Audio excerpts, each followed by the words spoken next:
My name is Debbie Lesser, and I live here on the coast in Half Moon Bay. And we've lived here for 16 years. I have a son named Benjamin, who's 21. And during the time we've lived here, we have seen a lot of changes down here on the coast. But one thing that really has not changed is the housing situation for our families who have children with developmental disabilities.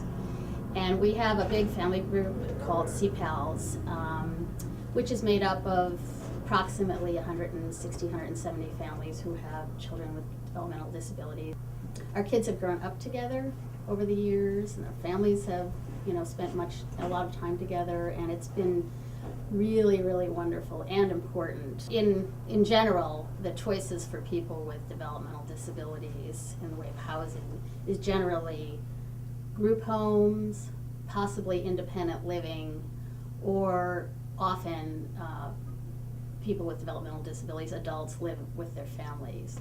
The problem with living in the family home over time is that what typically happens is the parents start aging, and maybe they have health problems, and then, or die, and then that individual has to move. They have a lot of problems readjusting to new situations, new routines. We all do, but it's even more difficult with some individuals with developmental disabilities who are used to real structured routines and so forth. And the housing situation is difficult for all of us, but particularly for people with developmental disabilities who are, roughly in the 15 percentile, median percentile range. When it comes to income. Many of them lived on Social Security. Some of them have jobs, but if they make too much income, their Social Security gets reduced. So they're living on extremely, with an extremely modest income. If an individual wants to live in a group home, they can go through one of the regional centers, and the regional center will pay for them to live in a group home. But the group homes, there aren't very many of them. The ones that are there have very long waiting lists.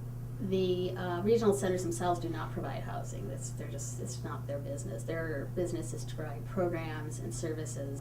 Big Wave presents, in my mind, a really wonderful option where they are living independently and they do have their own life, their own apartment or their own unit, and they can come and go as they wish, but yet there's a community of people there who are watching out after them or helping them if they need help, and just creating it. There's a social element to Big Wave. There's all sorts of activities. If they are, if they want a friend, they can walk down the hall.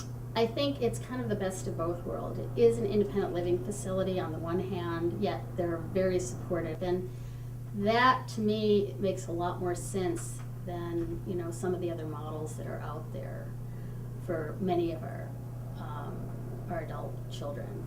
I feel that our communities need to take more responsibility for the people living in this population of people who are living in their municipalities, and they need to realize that these individuals need to be served. They need housing, they need jobs, they need social and recreational activities.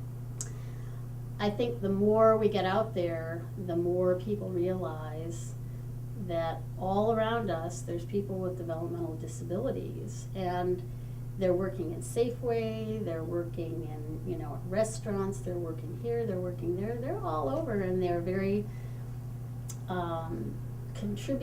valuable contributing members of our communities. And given the chances, given the support, they can live very independent lives. And that's what we need to promote for our children. We want them to be in a community that they're comfortable with and familiar with, which where Big Wave is located is great, because it's walking distance to all sorts of restaurants and all sorts of things, potential employment opportunities. The harbor area is just loaded with, both fun things to do as well as employment possibilities. What we found so far in, during the last number of years while Big Wave has been in process is we've talked with and worked with so many individuals in the community who are very excited about this project. Having spent so much time with so many families of children with developmental disabilities, the thing that scares family parents the most is what is going to happen to my child when I'm not here or when I'm not able to care for him or her. And this project is so wonderful. It's such a wonderful housing situation. It's more than a housing situation. It's a lifestyle situation, a lifestyle for our children. And I would feel very at ease knowing that my child was living in a wonderful place like this with people who cared about him, know what he's doing and watching out after him.